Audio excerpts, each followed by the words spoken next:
Hey guys, आजच्या व्हिडिओमध्ये आपण फार्माकोलॉजी 2चा युनिट नंबर 2 डिस्कस करणार आहोत. युनिट नंबर 2 कशावरती बेस्ड आहे तर it is completely based on the drug acting on a peripheral nervous system.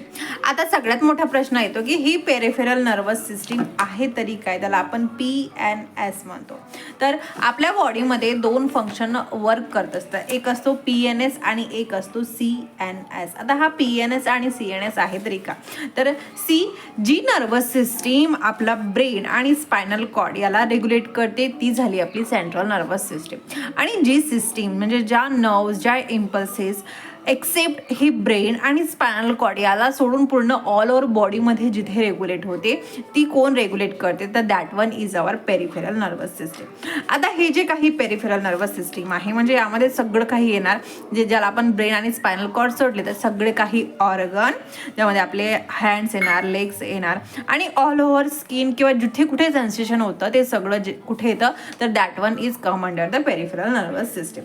आता पेरिफेरल नर्वस सिस्टीम हे कशा प्रकारे वर्क करते, तर PNS म्हणजेच काय, तर हा एक व्हॉलेंटरी आणि इनव्हॉलेंटरी फंक्शन मोमेंट करतो. आता व्हॉलेंटरी आणि इनव्हॉलेंटरी म्हणजेच काय, तर असे फंक्शन जे आपण कंट्रोल करू शकतो आणि त्याला आपण व्हॉलेंटरी म्हणतो. लाईक आता मला हा पेन उचलायचा आहे, हे माझ्या कंट्रोलमध्ये आहे, मी पेन उचलणार आणि काहीतरी लिहिणार, ही झाली आपली व्हॉलेंटरी मोमेंट. ओके.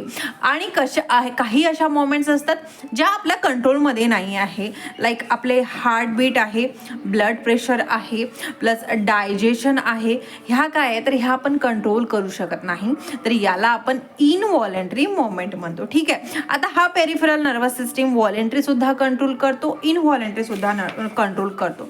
तर कोण रिस्पॉन्सिबल आहे याच्या फंक्शनसाठी, डिपेंडिंग ऑन हिज फंक्शन. हे पेरिफेरल नर्वस सिस्टीम 3 कॅटेगरीमध्ये क्लासिफाय केलं आहे. बरेचदा याला डायरेक्टली 2 कॅटेगरीमध्ये करतात, बट ऍक्च्युली याच्यात 3 कॅटेगरी आहे. ठीक आहे. एक आहे सोमॅटिक नर्वस सिस्टीम, एक आहे ऑटोनॉमिक नर्वस सिस्टीम आणि एक आहे एंटरिक नर्वस सिस्टीम. ठीक आहे. आता हे एंटरिक काय, तर नावावरनं करते की जिथे आपला गॅस्ट्रिक इंटेस्टिनल ट्रॅक GIT ज्यावरती डिपेंड असतो, GIT वरती काही मोमेंट्स होत असतात नर्व्सच्या. ठीक आहे. ह्या कोण रेग्युलेट करतं, तर हा जो काही एंटरिक सेंट्रल नर्वस सिस्टीम आहे, एंटरिक नर्वस सिस्टीम आहे तो रेग्युलेट करतो. ठीक आहे. आता सोमॅटिक नर्वस सिस्टीम म्हणजे काय, तर अशी नर्वस सिस्टीम ज्या आपल्या गोष्टी व्हॉलेंटरी कंट्रोल करते, मीन्स ज्या आपल्या कंट्रोलमध्ये आहे त्या सगळ्या गोष्टी, त्या सगळ्या मोमेंट कोण रेग्युलेट करतं, तर that one is a somatic nervous system. ठीक आहे. आता ऑटोनॉमिक नर्वस सिस्टीम म्हणजे काय, तर आपले हे जे कम्प्लिटली ड्रग हे ANS वरती डिपेंड आहे आजच्या या युनिट नंबर 2 वरती. कुठले, तर that one is a autonomic nervous system म्हणजे काय, तर अशी सिस्टीम जे इनव्हॉलेंटरी फंक्शन रेग्युलेट करते, जसं मी आत्ताच सांगितलं, like heart rate, heartbeats, blood pressure, digestion, pupil dilation, ह्या सगळ्या गोष्टी कोण रेग्युलेट करतं, तर that one is our autonomic nervous system.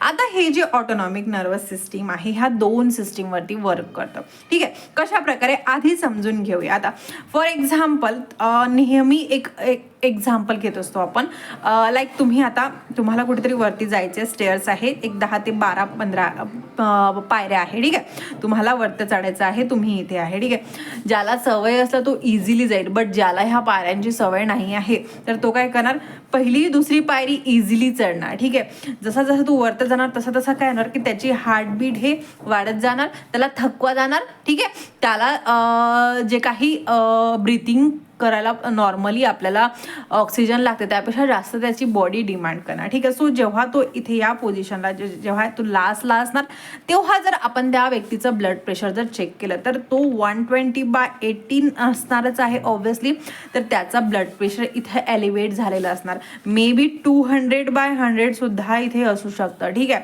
But after some times एक 10 ते 15 त्यांनी रेस्ट केला, त्यामुळं काय होणार की परत त्याचं जे काही ब्लड प्रेशर आहे ते नॉर्मलाइज्ड होतं. ठीक आहे.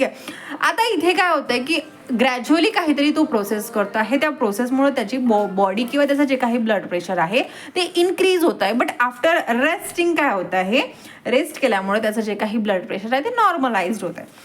मग ज्या कंडिशनमध्ये ठीक आहे इथे ब्लड प्रेशर इन्क्रीज होणं गरजेचं होतं, त्याला एनर्जी लागत आहे, तर ह्या पोझिशनमध्ये किंवा ह्या फंक्शनमध्ये जे काही नर्वस सिस्टीम वर्क करते ती झाली आपली सिम्पॅथॅटिक नर्वस सिस्टीम. ठीक आहे, म्हणजेच काय तर स्ट्रेस ॲक्टिव्हिटी किंवा जिथे काहीतरी स्ट्रेस होत आहे किंवा काहीतरी मोमेंट होत आहे, ॲक्टिव्हिटी होत आहे एक्सेस. ठीक आहे, इथे एक्सेस काय झालं, 120चं 200 आपलं ब्लड प्रेशर इन्क्रीज झालं. तर ही कोण रेग्युलेट करते, तर that one is our sympathetic nervous system. ठीक आहे, आता आफ्टर सम टाइम याने रेस्ट केला आणि याचं ब्लड प्रेशर हे नॉर्मलाइज झालं. ही जी कंडिशन आहे ज्यामध्ये आपलं आफ्टर रेस्टिंग म्हणजे काय तर आपोआप रेस्ट केल्यानंतर 200चं ब्लड प्रेशर नॉर्मल होत आहे 120मध्ये.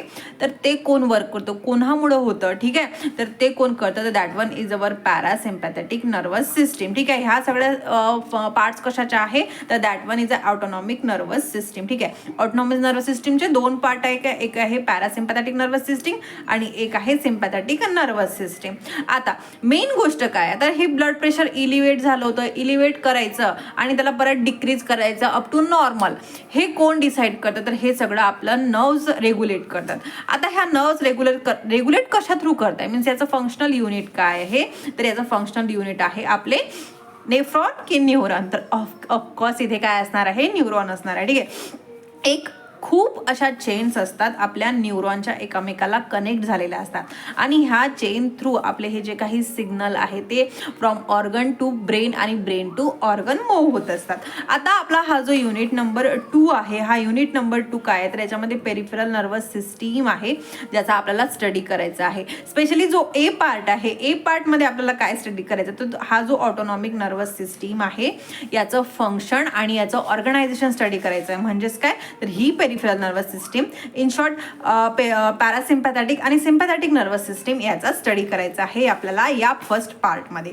आता ही जी काही पेरिफेरल नर्वस सिस्टीम आहे, ही पेरिफेरल नर्वस सिस्टीममध्ये मोटर आणि सेन्सरी असे दोन, एक इनपुट आणि एक आउटपुट आहे. कसे आधी समजून घ्या. ठीक आहे, आता फॉर एक्झाम्पल माझा हा हात आहे आणि इथे चटका लागला आहे किंवा फॉर एक्झाम्पल इथे हा पेपर नसून एखादा गरम पातेला आहे आणि मला माहिती नाही आहे तो गरम आहे की थंड आहे. तर मी काय करणार, पटकन त्याला हात लावते आहे.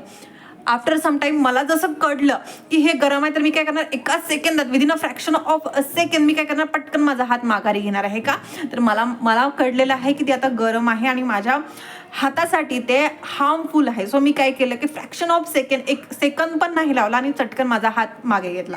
आता ज्या कंडिशनमध्ये मी माझा हात त्या पातेल्याला लावला, तर तेव्हा काय झालं, तर माझी हे जे बॉडी आहे, हातामध्ये जे काही न्यूरॉन्स आहे, या न्यूरॉननी ब्रेन थ्रू एक सिग्नल पास केलं. म्हणजेच काय, तर हा ऑर्गन आहे, फॉर एक्झाम्पल एक हा हँड आहे, ह्या हँडने काय केलं, तर हा ब्रेन आहे आपला. ठीक आहे, सेंट्रल नर्वस सिस्टीम आहे, या सिस्टीम थ्रू एक इम्पल्स पास केली की आता ह्या पातेल्याला जे हात लागत आहे ते हार्मफुल आहे, याच्यामुळं हा जो हात आहे तो बर्न होऊ शकतो. ठीक आहे, ही जी काही इम्पल्सेस चाललेली आहे, हे इम्पल्सेस आहे सेन्सरी इनपुट. त्याला काय म्हणतात, तर that one is a sensory input. म्हणजे ते इनपुट चालली ब्रेन पर्यंत. ठीक आहे, ब्रेन ठरवणार की हे हार्मफुल आहे की नाही आहे आणि पटकन रिस्पॉन्स देतो की हा हार्मफुल आहे, याच्यामुळे हात भाजू शकतो. तर विदिन अ फ्रॅक्शन ऑफ सेकंडमध्ये हा काय करणार, इम्पल्सेस पाठवणार. म्हणजेच काय, तर हा मोटर आउटपुट करणार की हा अनवॉन्टेड आहे. ठीक आहे, तर हे जे काही मोमेंट आहे हा पेरिफेरल नर्वस सिस्टीम मध्ये वर्क करतो. म्हणजेच काय, ऑर्गन टू ब्रेन सेन्सेशन जात आहे, तर ज्यामध्ये ऑर्गन पासनं ब्रेन पर्यंत सेन्सेशन जाते ती झाली आपली सेन्सरी, आणि ब्रेन त्याला जो काही रिस्पॉन्स शो करतो, जो काही आउटपुट देतो, ती झाली आपली मोटर आउटपुट. ठीक आहे, हे फंक्शन आहे आपल्या पेरिफेरल नर्वस सिस्टीमचं. आता आपल्याला बघायचं आहे की ऑटोनॉमिक नर्वस सिस्टीमचं बेसिक स्ट्रक्चर काय आहे, ऑर्गनायझेशन काय आहे. तर सी, ॲज आय टोल्ड की ब्रेन आणि ऑर्गन पासपर्यंत ही एक लंबी चेन आहे. कशाची, तर न्यूरॉन्सची. ठीक आहे, दोन न्यूरॉन एकमेकाला कनेक्ट होत आहे. फॉर एक्झाम्पल आपण घेऊया की हा एक आपला न्यूरॉन आहे. न्यूरॉनचं स्ट्रक्चर आता सगळ्यांना माहिती आहे आपल्याला. ठीक आहे, हे काय असते, ही सेल बॉडी आहे, हा एक्झॉन आहे आणि हा डेंड्रॉइड असतात. प्रत्येक डेंड्रॉइडच्या एंडला काय, इथे एक सेल बॉडी अटॅच्ड आहे, एक्झॉन आहे, अगेन इथे डेंड्रॉइड. अगेन ही चेन कंटिन्युअस असते. ठीक आहे, ही झाली एक चेन. ही कुठपर्यंत चेन असते बरं, तर ही ब्रेनपासनं तर एका पर्टिक्युलर ऑर्गनपर्यंत. ठीक आहे, हा ऑर्गन झाला, हा ऑर्गनपर्यंत ही चेन असते. आता हा जो काही पोर्शन आहे, म्हणजे दोन न्यूरॉन जिथे एकमेकाला कनेक्ट झालेला आहे, याला आधी एक स्टडी आउट करूया. म्हणजे हा डेंड्रॉइड गँग्लियॉइड जिथे सेल बॉडीला अटॅच झाले ती वाली पोझिशन, याला आपण काय म्हणतो तर याला आपण गँग्लियॉन म्हणतो किंवा याला आपण सायनॅप्ट म्हणतो. ठीक आहे, काय म्हणतो, दोन वर्ड यूज केले जातात, एकतर याला गँग्लियॉन म्हणणार किंवा याला सायनॅप्ट म्हणणार. हा जो न्यूरॉन जो ब्रेन पासून येतो, ठीक आहे, याला आपण प्री गँग्लियॉइड किंवा प्री सायनॅप्टिक न्यूरॉन म्हणतो. आणि जो ऑर्गनला कनेक्ट आहे तो झाला आपला पोस्ट गँग्लियॉनिक किंवा पोस्ट सायनॅप्टिक न्यूरॉन. ठीक आहे, आता हे जे काही हा जो काही सायनॅप्ट आहे, ह्या सायनॅप्टमध्ये कशा प्रकारे इम्पल्स जनरेट होतात, कशा प्रकारे ट्रान्समिट होतात, तर with the help of some chemicals, इथे काही केमिकल्स रिलीज होतात आणि ह्या केमिकल्स थ्रू हे इम्पल्स पास आउट होतात. आता हे तुम्हाला कळलं आहे की हा दोघांमधला जी गॅप आहे याला आपण काय म्हणतो, याला आपण गँग्लियॉन म्हणतो. ठीक आहे, आणि जो ब्रेन थ्रू अटॅच्ड असतो तो झाला आपला प्री गँग्लियॉनिक किंवा प्री सायनॅप्टिक न्यूरॉन आणि हा झाला पोस्ट सायनॅप्टिक न्यूरॉन. आता आपल्याला माहिती आहे की सिम्पॅथॅटिक नर्वस सिस्टीम आणि पॅरासिम्पॅथॅटिक नर्वस सिस्टीम आहे. तर ह्या दोन सिस्टीममध्ये हे जे काही केमिकल्स आहे, हे जे काही केमिकल्स थ्रू ट्रान्समिशन होत आहे, हे केमिकल्स डिफरंट आहे. आता जेव्हा आपली पॅरासिम्पॅथॅटिक सिस्टीम म्हणजे रेस्टवाली किंवा डायजेशनवाली जे काही सिस्टीम वर्क करते तेव्हा कुठला न्यूरोट्रान्समीटर वर्क करतो, म्हणजे न्यूरोट्रान्समीटर म्हणजे काय, हे केमिकल्स, ह्या केमिकल्सला काय म्हणतात तर न्यूरोट्रान्समीटर. ओके, न्यूरो म्हणजे न्यूरॉन आणि ट्रान्समीटर म्हणजे ट्रान्सफर करणार, न्यूरॉनमध्ये सिग्नल ट्रान्सफर करणार. आता जेव्हा पॅरासिम्पॅथॅटिक नर्वस सिस्टीम वर्क करते तेव्हा ॲसिटिल कोलिन हा एक न्यूरोट्रान्समीटर म्हणजेच का हा एक केमिकल वर्क करतो. आणि जेव्हा सिम्पॅथॅटिक नर्वस सिस्टीम जेव्हा वर्क करते तेव्हा मेन वर्क करणारा जो काही न्यूरोट्रान्समीटर आहे तो आहे नॉर ॲड्रेनालिन. ठीक आहे, आता केव्हा नॉर ॲड्रेनालिन असतं केव्हा ॲसिटिल कोलिन असतं, तर हे जे काही डायग्राम आहे यावरनं आपण कन्सिडर करूया. जेव्हा हा जो काही प्री सायनॅप्टिक न्यूरॉन आहे, ह्या प्री सायनॅप्टिक न्यूरॉनमध्ये दोन्ही कंडिशन म्हणजेच काय, पॅरासिम्पॅथॅटिक आणि सिम्पॅथॅटिकमध्ये ACHच असणार आहे. ठीक आहे, चेंज कुठं असणार आहे तर हा पोस्ट सायनॅप्टिक जो न्यूरॉन आहे याच्यामध्ये चेंजेस असतो. ठीक आहे, पोस्ट सायनॅप्टिक न्यूरॉनमध्ये जेव्हा सिम्पॅथॅटिक सिस्टीम असणार तेव्हा नॉर ॲड्रेनालिन वर्क करतं आणि जेव्हा पॅरासिम्पॅथॅटिक असणार तेव्हा ॲड्रेनालिन न्यूरोट्रान्समीटर वर्क करतं. आता हे जे काही सिम्पॅथॅटिक नर्वस सिस्टीम आहे, पॅरासिम्पॅथॅटिक नर्वस सिस्टीम आहे, याबद्दल मी सगळी इन्फॉर्मेशन दिली आहे. तुम्हाला हवं असणार ही नोट्स मी तुम्हाला प्रोव्हाइड करणार, तुम्ही यावरती रीड आउट करू शकता आणि एक्झाममध्ये हे पॉईंट्स तरी इलॅबरेट करून लिहिले तरी इनफ आहे. आता सिम्पॅथॅटिक नर्वस सिस्टीम म्हणजे काय तर फाईटवाली ॲक्शन, जिथे काहीतरी ॲक्शन होत आहे ती झाली आपली सिम्पॅथॅटिक नर्वस सिस्टीम. ओरिजिन कुठनं होतं तर थोरॅको लुंबार म्हणजे T1 आणि L2 मध्ये याची ओरिजिनल आहे. आणि प्री गँग्लियॉनेटिक म्हणजे आता इथे मी आय थिंक तुम्हाला रिव्हर्स सांगितलं आहे, प्री मध्ये चेंज असतं आणि पोस्ट मध्ये सेम आहे. ठीक आहे, प्री गँग्लियॉनमध्ये ॲसिटिल कोलिन आणि पोस्टमध्ये नॉरॲड्रेनालिन. ओके, ठीक आहे, नो कन्फ्युजन. प्री मध्ये सगळ्यांचा ॲसिटिल कोलिनच असणार आहे आणि पोस्टमध्ये फक्त सिम्पॅथॅटिक नर्वस सिस्टीम मध्ये चेंज आहे, दॅट वन इज अ नॉरॲड्रेनालिन असणार आहे.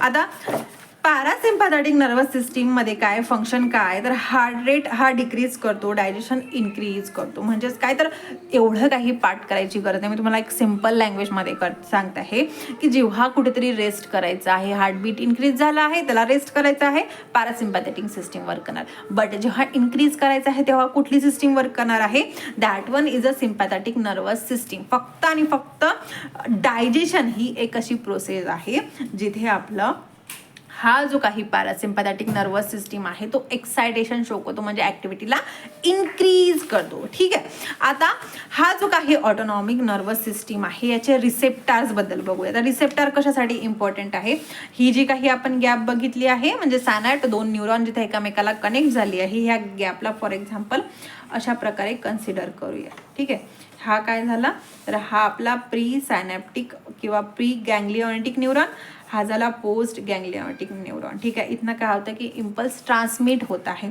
आता इथे काही वेसिकल्स प्रेझेंट आहे ज्याच्यामध्ये हे केमिकल्स ज्याला आपण न्यूरोट्रान्समीटर म्हटले होते ते इथे स्टोर्ड झाले आहे. ठीक आहे, हे neurotransmitter with the help of some action potential ह्या एक्झॉनमध्ये काही जनरेट होतं, त्याला आपण नंतर बघूया. आधी एक बेसिक आयडिया घेऊया की ॲक्शन पोटेन्शियल थ्रू ही जी काही सॅक आहे म्हणजे पिशवीसारखे जे काही सॅक आहे हे बस्ट होते आणि इथे न्यूरोट्रान्समीटर रिलीज होतात.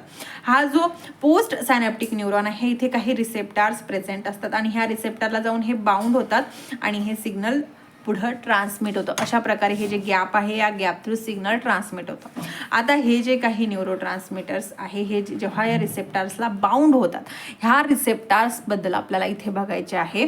तर हे जे काही ऑटोनॉमिक नर्वस सिस्टीम आहे याच्यामध्ये रिसेप्टर्स 2 टाईप्सचे आहे. एक आहे कोलिनर्जिक रिसेप्टर, ठीक आहे, आणि एक आहे that one is our adrenergic receptor. आता हे जे काही कोलिनर्जिक रिसेप्टर आहे, कोलिनर्जिक म्हणजे काय तर जिथे आपला ॲसिटिल कोलिन ज्याला आपण ACH ने इंडिकेट करतो तो बाउंड होतो, ठीक आहे. ॲड्रेनर्जिक म्हणजे काय तर जिथे आपला नॉर ॲड्रेनालिन न्यूरोट्रान्समीटर बाउंड होतो, that one is our adrenergic receptor, ठीक आहे. आता कोलिनर्जिक मला सांगा, ॲसिटिल कोलिन कुठल्या सिस्टीममध्ये आहे तर पॅरासिम्पॅथॅटिक नर्वस सिस्टीममध्ये through out acetyl choline work करतो, फक्त सिम्पॅथॅटिक नर्वस सिस्टीममध्ये नॉर ॲड्रेनालिन वर्क करतो. आता हा जो काही कोलिनर्जिक रिसेप्टर्स आहे याचे फर्दर 2 टाईप आहे. एक आहे निकोटेनिक रिसेप्टर, एक आहे मस्कॅरेनिक रिसेप्टर. हा निकोटेनिक रिसेप्टर म्हणजे काय तर हा निकोटेनिक रिसेप्टरचे फर्दर 2 टाईप्स आहे. एक आहे NN आणि एक आहे MM. आता NN म्हणजे काय तर N आणि MM म्हणजे काय तर जेव्हा आपला ही चेन आहे, आपल्याला माहिती आहे न्यूरॉन्स एकमेकाला कनेक्ट आहे. ॲट द एंड हा इथे ऑर्गन किंवा ज्याला आपण मसल्स म्हणणार आहे, ठीक आहे. इथे हे झाले न्यूरॉन्स आणि हे मसल्स आहे. जेव्हा या दोघांमध्ये एक जो रिसेप्टर प्रेझेंट आहे तो झाला आपला nicotinic muscle receptor, okay. NM receptor म्हणजे जेव्हा न्यूरॉन आणि मसलचं जेव्हा जे काही इंटरॅक्शन होण्यासाठी जे रिसेप्टर प्रेझेंट असतात ते झाले आपले NM, that is the nicotinic muscle receptor.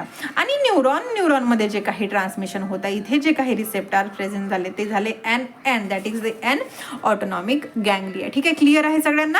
आता मस्कॅरेनिक रिसेप्टर काय तर मस्कॅरेनिक रिसेप्टरचे 5 टाईप आहे. M1, M2, M3, M4, M5.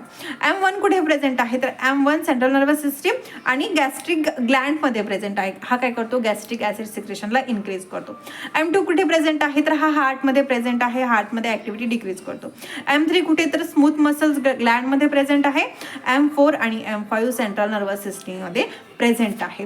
हे काय झाले आपले मस्कॅरेनिक रिसेप्टर. आता ॲड्रेनर्जिक रिसेप्टर म्हणजे काय तर ॲड्रेनर्जिक जिथे नॉर ॲड्रेनालिन आपला अटॅच होतं तर याचे 2 टाईप आहे. एक आहे अल्फा रिसेप्टर, एक आहे बीटा रिसेप्टर. अल्फा रिसेप्टरचे फर्दर 2 क्लास आहे. हे क्लास आपल्याला माहिती असणं गरजेचं आहे exam point of view. Alpha 1, alpha 2. Alpha 1 कुठे आहे तर ब्लड वेसलमध्ये आहे. अल्फा 2 कुठे तर pre synaptic nerve ending. Pre synaptic nerve ending म्हणजे काय तर हा झाला प्री सायनॅप्टिक नर्व. इथे हे अल्फा 2 रिसेप्टर प्रेझेंट आहे, ठीक आहे. इथे याचं फंक्शन काय आहे जेव्हा न्यूरोनल ट्रान्समिशन न्यूरोह्युमरल ट्रान्समिशन आपण बघणार आहे तेव्हा मी तुम्हाला सांगणार. फक्त इथे लक्षात ठेवा की प्री सायनॅप्टिकमध्ये कुठला तर हा अल्फा 2 रिसेप्टर प्रेझेंट आहे. नाऊ बीटा रिसेप्टर कुठले आहे तर beta 1, beta 2, beta 3 receptor present आहे. बीटा 1 हा हार्टमध्ये, बीटा 2 लंग्स आणि युरेटरमध्ये, बीटा 3 ॲडिपोज टिश्यूमध्ये. नाव आता ह्या सगळे हे जे काही ऑटोनॉमिक नर्वस सिस्टीम म्हणजेच आपले सिम्पॅथॅटिक पॅरासिम्पॅथॅटिक सिस्टीम आहे याचं फंक्शन काय आहे तर एकच गोष्ट आपल्याला लक्षात ठेवायचं आहे की फक्त आणि फक्त GIT मध्ये आपला हा पॅरासिम्पॅथॅटिक नर्वस सिस्टीम हा ॲक्टिव्हिटी इन्क्रीज करतो. ऑल ओव्हर सगळ्या ठिकाणी हा ॲक्टिव्हिटी डिक्रीज करायचा म्हणजे रेस्टिंग करण्याचं काम करतो. आणि सिम्पॅथॅटिक नर्वस सिस्टीम त्याच्या कम्प्लिटली अपोजिट वर्क करते. म्हणजेच काय तर हा GIT मध्ये ॲक्टिव्हिटी कमी करणार आणि ऑल सगळ्या ऑर्गनमध्ये ॲक्टिव्हिटी इन्क्रीज करणार. हार्टमध्ये हा सिम्पॅथॅटिक सिस्टीम काय करतो हार्ट रेट इन्क्रीज करतो, पॅरासिम्पॅथॅटिक हार्ट रेट डिक्रीज करतो. आईजमध्ये काय करणार तर हा सिम्पॅथॅटिक नर्वस सिस्टीम डायलेट करतो प्युपिल्सला, बट हा जो पॅरासिम्पॅथॅटिक नर्वस सिस्टीम आहे हा कॉन्ट्रिक्ट करतो. लंग्समध्ये काय करणार sympathetic nervous system bronchodilation करणार आणि पॅरासिम्पॅथॅटिक अपोजिट वर्क करणार, तो काय करणार कॉन्स्ट्रिक्शन करणार. बट GIT एकुलता एक असा ऑर्गन आहे जिथे ह्या सिस्टीम अपोजिट वर्क करतात, ठीक आहे. हा काय करणार सिम्पॅथॅटिक नर्वस सिस्टीम मोटिलिटी जे काय आहे ते कमी करणार, बट पॅरासिम्पॅथॅटिक सिस्टीम हा इन्क्रीज करतो. ब्लॅडरमध्ये काय करतो तर ब्लॅडेटमध्ये रिलॅक्सेशन करतो सिम्पॅथॅटिक नर्वस सिस्टीम आणि पॅरासिम्पॅथॅटिक नर्वस सिस्टीम काय करतो तर हा कॉन्ट्रॅक्शन करतो. ही एक बेसिक आयडिया आहे गाईज आणि खूप इम्पॉर्टंट पोर्शन आहे या युनिटचा, कारण ह्याच पोर्शनवरती कम्प्लिटली आपला युनिट डिपेंड आहे. आणि नंतर आपल्याला ड्रग्स तर बघायचेच आहे. सो एकदा जर तुम्हाला सिस्टीम कळली तर त्यावर जे ड्रग समजून घेणं काही तुम्हाला हार्ड जाणार नाही, म्हणून थोडं स्लो समजावून सांगण्याचा प्रयत्न केला, सो दॅट ही सिस्टीम तुम्हाला एकदा कळली की तुम्ही त्यावरचे जे काही ड्रग्स आहे, जे काही क्लासिफिकेशन आहे, जे काही मेकॅनिझम आहे ते इझिली करू शकता. So I think enough for today's lecture, कारण ह्या लेक्चरमध्ये आपण सगळ्या बेसिक गोष्टी बघितल्या. नेक्स्ट लेक्चरमध्ये आपण जे काही रिमेनिंग पोर्शन आहे, लाईक ट्रान्समिशन कशा प्रकारे होतं, कशा प्रकारे न्यूरो ट्रान्समीटर रिलीज होतं, न्यूरो ट्रान्समीटर कुठल्या प्रकारचे आहे, कशा प्रकारचे ते वर्क करतात, ह्या सगळ्या गोष्टी आपण बघूया. ठीक आहे. सो आय होप तुम्हाला हा पोर्शन समजला असणार, आणि नोट्स जर पाहिजे असणार तर मला कमेंट करून नक्की सांगा. कमेंट केली तर नोट्स मला नक्की मिळणार. डिस्क्रिप्शन बॉक्समध्ये लिंक अवेलेबल करून देईल. ओके. सो गाईज भेटूया नेक्स्ट व्हिडिओमध्ये. टिल देन तुम्हाला ह्या सगळ्या गोष्टी रिवाइज करायचं आहे. सो भेटूया नेक्स्ट व्हिडिओमध्ये.